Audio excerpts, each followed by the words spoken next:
পিরোজপুরের বাজারে বেড়েছে মৌসুমী ফলের সরবরাহ, তবে দাম নিয়ে ক্রেতাদের রয়েছে মিশ্র প্রতিক্রিয়া। এ বিষয়ে বিস্তারিত আরও জানাতে পিরোজপুর থেকে আমাদের সঙ্গে যুক্ত হচ্ছেন সহকর্মী গোলাম মোস্তফা। মোস্তফা, বাজারে ফলের দাম কেমন দেখতে পাচ্ছেন, জানাবেন।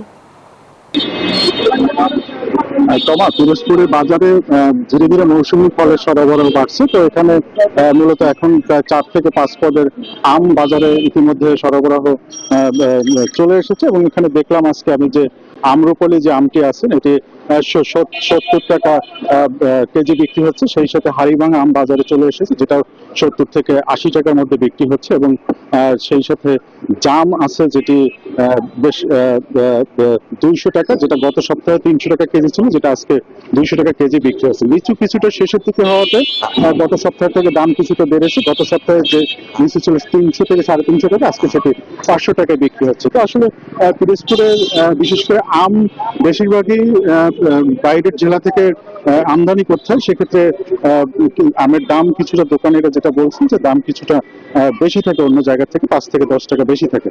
তো এখানে আসলে স্থানীয়ভাবে কিছু ফল উৎপাদন হলে সেটা জেলার চাহিদা আসলে ওইভাবে পূরণ করতে না পারাতে তারা বাইরে থেকে আমদানি করে থাকেন।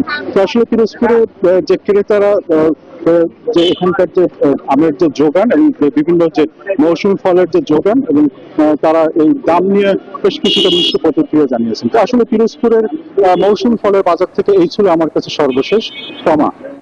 জি, ধন্যবাদ আপনাকে।